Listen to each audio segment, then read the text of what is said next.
Now, this is Baruch here, and this is the shir that we do, and we're trying to learn our way through. I am, at any rate, to learn how to practice saying the Kriat Shema in the very best possible way. In particular, we're focusing on two words. We have been focusing on two words, which is the word Yisroel and then the word Echad. What is the meaning of that? We see it in different places, and we looked at different things. Now, one of the things that have not been done, and I do have some documentation, is exactly where this Torah comes from. These are the Kisvei ARI. So he's not talking about small stuff. What happened? Chaim Vital had all the notes, and it said that he died with the notes buried with him because he felt that they should not come out, and that somehow between his son Shmuel and so on and so forth, they managed to unearth them, I guess, in some way. I'll try to go through the information. I just had a lot of trouble translating what I was looking at when I originally saw this story. And then these are the kisvei that were put together mostly by Shmuel Vital, Rabbi Shmuel Vital. So I don't know who's who or what's what, but basically what you have is pieces of the flow of the deepest possible soul, and most of it is really well done. Not that's the wrong word. Most of it flows together. That's the best way to say it. Let's look at this piece right now. We got to this last night. So it says, we're going to read here all of this black print that we see on the page. I don't know where it comes from exactly. Some of it is from the Kisvei ARI themselves. Then, on the other hand, there seems to be down below here something else that gets into it. So let me go over here and do the best I can.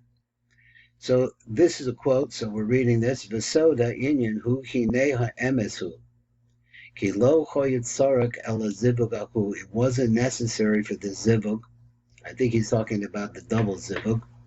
Rak kriya shema echad k'sharcha zivugim. You only really needed one. And that produces the zivug between Abba and that's all you would need. But then why in the daytime, in the morning, we say Kriya Shema twice? Who latam shenizboyers? It's for the reason to be explained. That since all of the Mochin completely and totally left, so therefore it's necessary to bring them completely back again. Now, right there in that particular phrase, and let me go back to what he says here because this is part of a problem that the publisher here, that the Pul Shmuel Vital saw. Since all of the Mochin left completely. So therefore, in order to get the Mochin back, you have to say Shema twice. Because it's not enough just to have it one time. But then, this is actually the words, I guess these are the words of the Marachul. That's what it is. It's the word of Rebbe Chaim Vital. It's put down in this order it's put together by his son. But that's not right. He says, Anam is Palalim. This is the right way. And we say the Kriya Shema at night when the sun comes up. And then the sun shines. Yom Mamish, it becomes daytime. So he said, but the Indian so the Indian is like this. Zivu Yaakov Leah. So we have to understand that there's a yichud that takes place between Yaakov and Leah, not Yaakov and Rachel, but Yaakov and Leah, which takes place after midnight. And we said that I've said that my understanding of this is because Rachel really goes into Bia in order to try to work on bringing light back out of the klipa. And she stays that way until the morning, and in her place comes down Leah. Fills up the whole area. That's something I know, but I can't touch it necessarily onto this yichud he's talking about. This happens every night. V'nimsha kol chatzos laila, and it goes through the entire half of the night, ad or haboker, until it reaches the morning time. V'zeso v'yehi b'boker, that's the concept that we saw, v'yehi b'boker, and then it was in the morning. V'nehi Leah, and she saw that it was Leah. They were living with Leah during the nighttime. Where was Rachel? So Rachel is the mommy. She went down to get the kids, try to get some of it back, try to bring them back to Kedusha. Meanwhile, Leah's there. Yad Hayom, Hiyos Boker Mamish, because until the time that actually becomes morning, Adayim Le'im Yaakov B'zivug Yachad B'Mekom. They are both in a complete and total yichud, and these are the words: B'zivug Yachad, with the zivug that is together, B'Mekomo, in its place, B'Mekomha, in her place. So where is her place? Well, now I said, if what I said is correct, then I've heard that. So if I said what is correct is that Leah is now filling up the entire line of Zeranpin, which also includes Yaakov Avinu. Then it says the Yichudo is in her place. Her place is from the Chazal Lamala.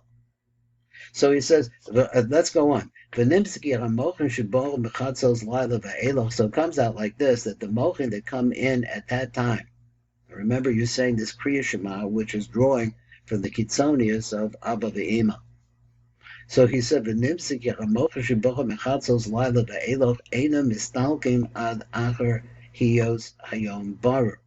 those mochim that come in during that period of time, which are mochim as a result of the yichud of Yaakov with Leah, that only lasts until the day comes.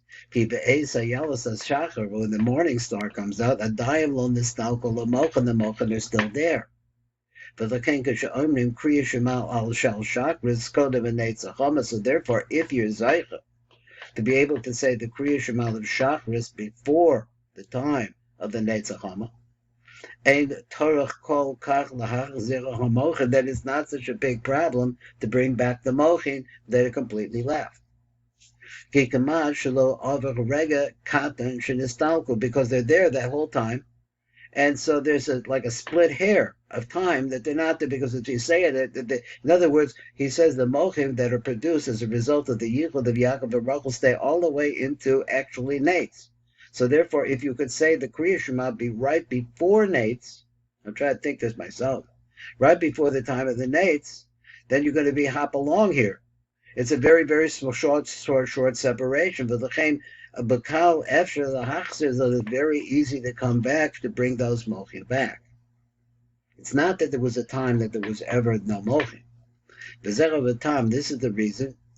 Shabasikin koyu gomrim osa kodem and this is the reason why this particular Vasikin, those are the people, the early risers, they were completing the Kriya Shema Osam Kodem and Eitzachoma. Now, he doesn't say that you have to go to the Vasikin Minyan, really. He just said, I'm just thinking for myself, and I'm sorry, because I can't write this time. I don't have a Vasikin Minyan I could go to. So he says, Hoyu Gomrim Ozo Kodem and Eitzachoma. This would be something that would say the Kriya Shema before an Eitzachoma. And this way, lo if you do this, then you wouldn't have to say the Kriya Shema twice. But the Shachris, because there was so little separation from the time that you had the Mochin all the way up to the Mochin of Nates. Now you say the Kriya Shema, and you make a bridge, because now there's Mochin leave, but new Mochin come in. So that's the Mochin that come with your Kriya Shema. So he says, that we, I don't know what he means, Klaus Olam, with the majority of people, that we don't do that. But we're really sometime later, we go to the 8 o'clock minyan, or sometimes it's 7:30, and the times are different. Because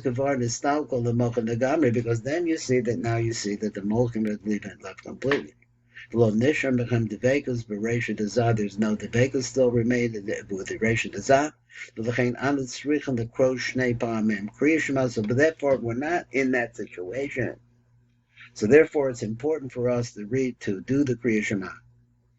In order to be able to return all of the mochim that were lost through our efforts. Madrega, acha madrega. So he says, what? Masha Enke, which is not the case, Geminhag of Hesika, which is not the way by people of the Minhag of doing the Hesika. The Vishach of Mochin, Meshach Bo, Achar Chatzos Alayla, because the Mochin, he says like this, the Mochin that come in after Chatzos, that is the Yichud with Leah, Ein Sorach L'Troach L'Hachzirim, you don't have to worry about going to a lot of Bible to bring them back. The truth is they come by themselves. As the morning comes up, the Mochin comes back. Then you say the Kriat Shema Az Boyim Mochim Acher Chadashim Ma'ulim Ma'osim Shochim Bechatzos Alayla. But what happens is now when you say the Kriat Shema at the time of Neitzachama or after Neitzachama, that what you're doing, you're bringing Mochim Acherim Chadashim Mu'ulim on a very high level, Ma'osim Shochim Bechatzos Alayla, from the ones that you had for the Yichud, Yaakov, and Leah. But the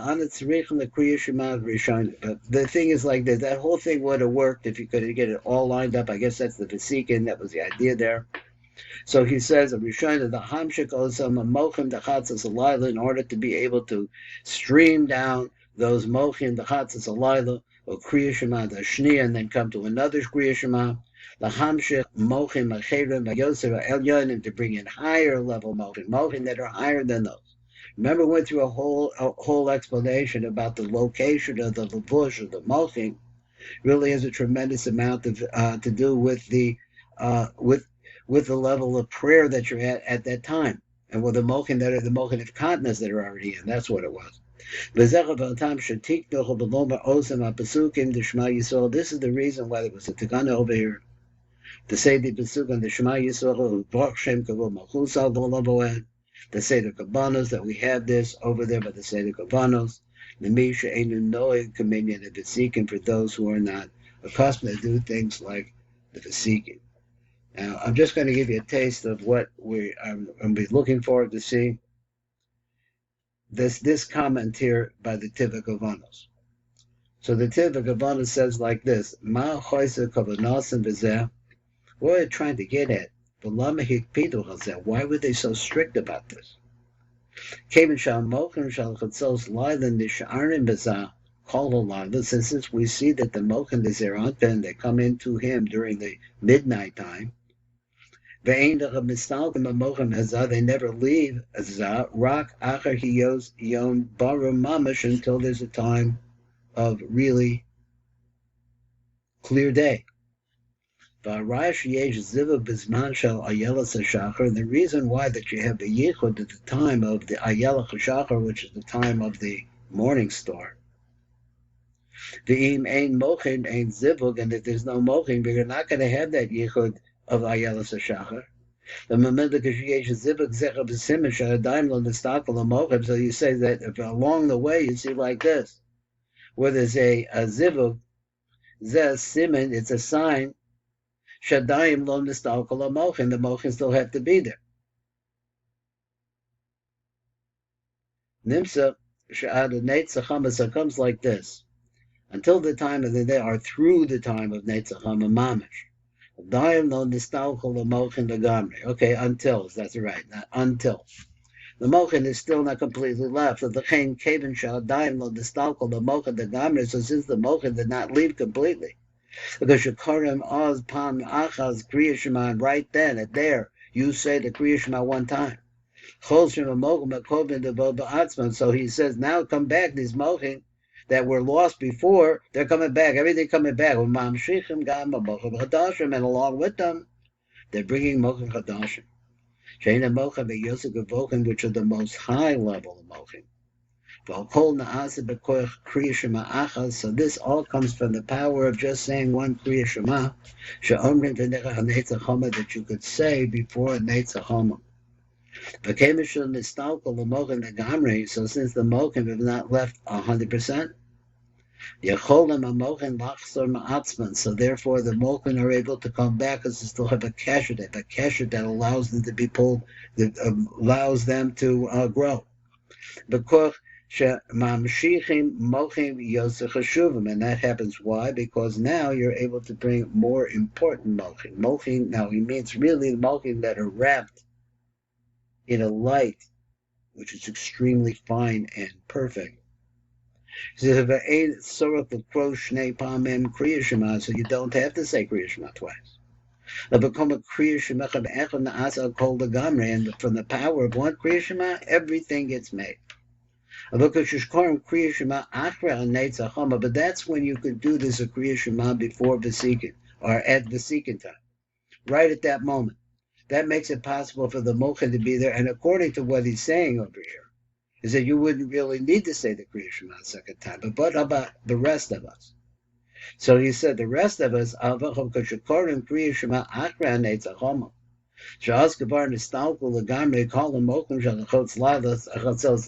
all of the Mochin that were at that time, that were Chatzos and onward right until Nates, they're gone for sure after this time. You don't find them even still hanging on to the Reisha Dezah. So therefore, that's why you have to say Kriya Shema twice. So he said, Kriya Shema echad, it's not enough just to say one Kriya Shema, but Kriya Shema the Karbanos, the Kriya Shema the Karbanos, Mamshich and the Mochim shel Chotz Halayla. So what happens when you say the Kriya Shema shall, now you have a hepsek. There's a real interruption between day and night. So now, when you say Shuvim, the Kriya Shema the Karbanos, Mamshich and the Mochim shel Chatzos Laila, you're now streaming down the Mochim for that were from the Yichud of Yaakov Aleah. They're completely and totally left out. But then after that, you do the next Kriya Shema, the one that takes place after Yotzer, so that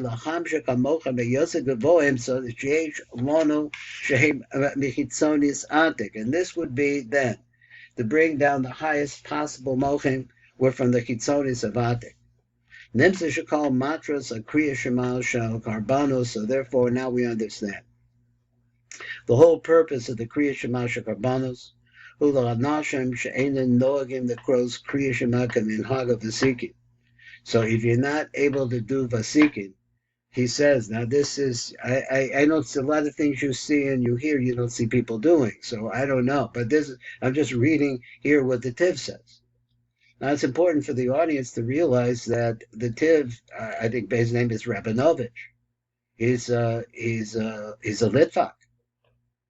But this is the Hasidic side, not the Hasidic side, this is the Kabbalistic side of the Litvaks. It started with the Gaon of Vilna.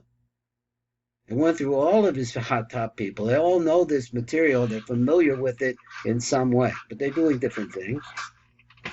So he says, "The crow Kriya Shema Kamin Havasikin, Rak Korim Achad Neitzachama." So the whole thing is for people that ordinary people.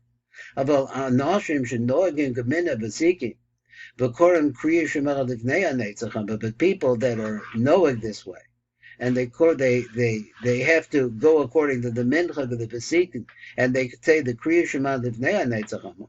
Ein Tzrich and the crows Kriya Shema the Karbanos. They don't have to do that. V'dai lechem b'Kriya Shema the Yotzer levad, and it's sufficient for them to do this Kriya Shema for Yotzer only, and that's a shir that was a lot to hear. This is Baruch Fleischman.